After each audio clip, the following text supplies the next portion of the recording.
Ini kado terindah di hari proklamasi kemerdekaan.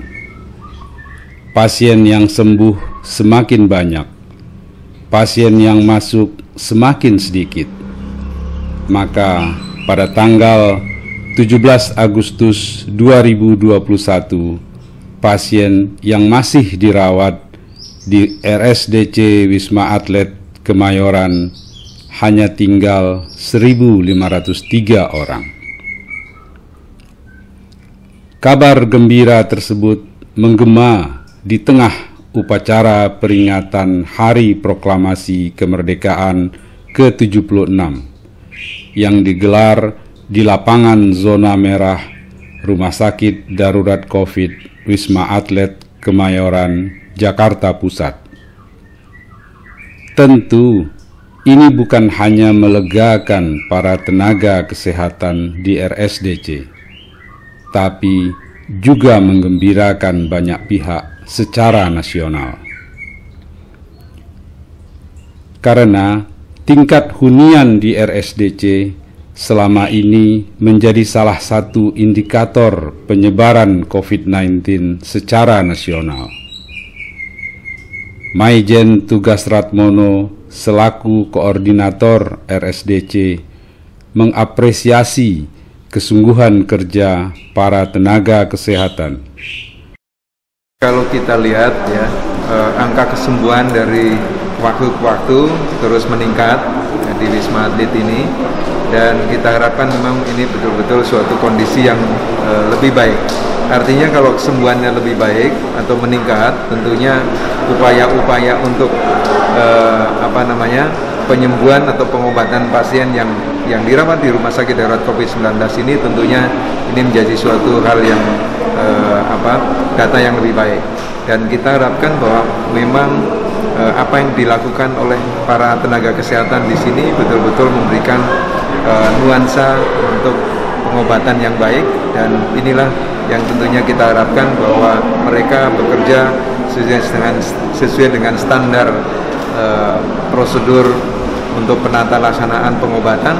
Tentunya juga saya yakin mereka selalu memberikan layanan dengan hati, dan inilah pelayanan terbaik yang mereka berikan dari para nakes, yang tentunya ini betul-betul kita harus apresiasi, dan semoga ini terus menerus tidak ada kendor untuk selalu memberikan pelayanan terbaik.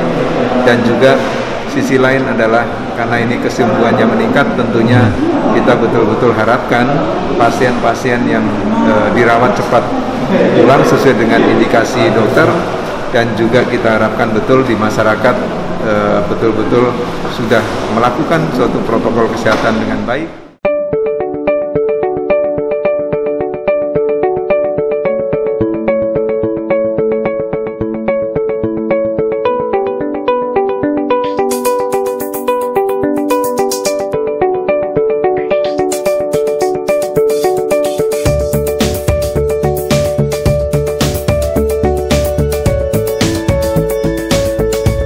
Untuk khususnya di ICU, HCU, IGD gitu ya, mereka tiap malam itu dokter-dokternya, tim medis, tim perawat, dan juga laboratorium atau penunjang, mereka selalu laporan tiap malam. Jadi ada evaluasi tentang pelayanan untuk di area ICU, HCU, IMCU, dan IGD.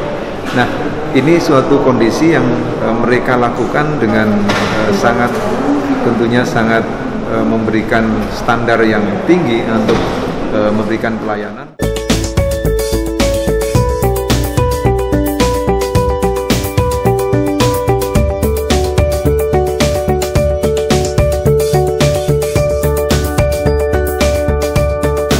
Saya kira peningkatan atau optimalisasi dari ICU, kemudian IMCU, kemudian ICU gitu ya, yang tentunya ICU sampai saat ini masih kita siapkan untuk transisi mempersiapkan pasien-pasien yang akan dirujuk. Ini tentunya memberikan suatu dampak bagi kita sendiri. Kalau ada pasien-pasien yang berat, tentunya kita bisa atasi dengan baik. Nah, dari kondisi ini tentunya ini bisa memberikan gambaran layanan yang tentunya secara komprehensif dan betul-betul kita bisa menjaga jangan sampai dari yang biasa, ringan, kemudian masuk ke rawatan INCU dan rawatan HCU dan seterusnya yang berat. Nah ini saya kira semua peningkatan atau pengembangan dari suatu layanan tentunya suatu kondisi yang secara komprehensif untuk mengantisipasi dari jumlah pasien yang masuk, dan akhir-akhir ini juga banyak jumlah pasien masuk yang kondisinya sudah berat gitu ya. Ya inilah pengembangan apa yang kita siapkan, inilah bagian dari suatu antisipasi yang terjadi di masyarakat, fenomen yang saat minggu-minggu kemarin kita lihat tidak mudahnya mencari rumah sakit untuk melayani pasien ICU maupun pasien-pasien yang berat.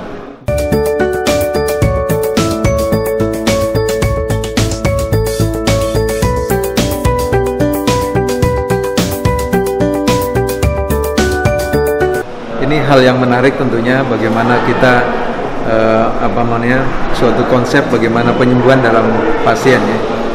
Jadi kalau kami tentunya punya suatu strategi bagaimana mempercepat penyembuhan dari pasien ya.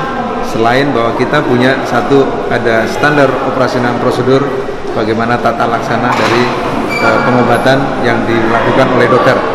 Kemudian bagaimana tata laksana atau SOP yang dilakukan oleh perawat ya. Kemudian juga SOP yang juga dilakukan yang non dokter dan non keperawatan. Contoh ada psikologi ya, ada konsultasi psikologi, kemudian juga ada rehabilitasi dan lain sebagainya.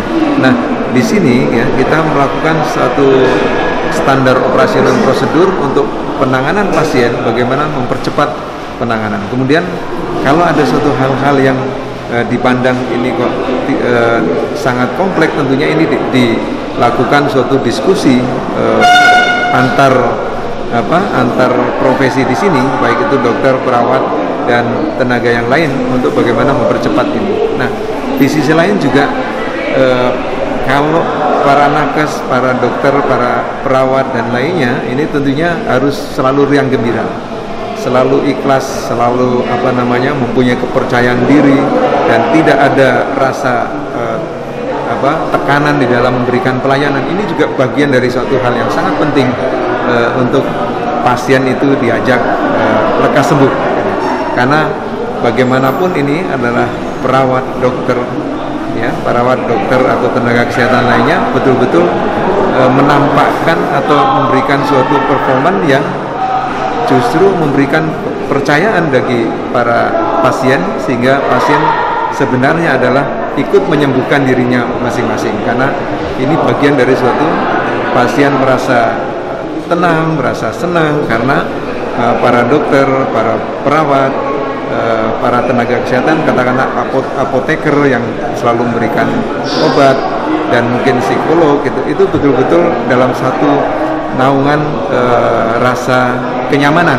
Ini yang kita ciptakan di sini, dan termasuk menciptakan bagaimana dokternya itu bekerja secara shift, perawat juga bekerja secara shift yang betul-betul dia tidak dalam kondisi tekanan atau merasa hal yang berat.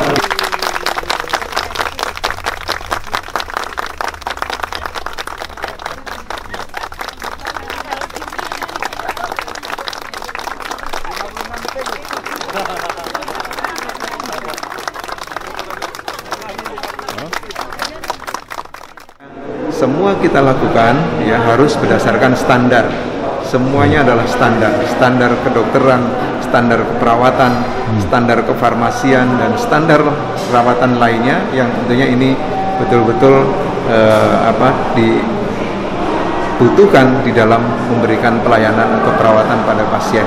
Dan inilah membuat suatu kenyamanan, confident dari pasien, dan ini betul-betul mempercepat suatu penyembuhan yang ada. Dan kita lihat di perawatan, lihat di di pelayanan, memang mereka yang tentunya sudah keluar dari rumah sakit ini, mereka merasa betul-betul di sini suatu kenyamanan, dan ini menjadi suatu proses percepatan dari penyembuhan. Selain pasien-pasien tentunya mengkonsumsi atau minum obat yang sudah diberikan oleh dokter secara standar prosedur yang ditentukan.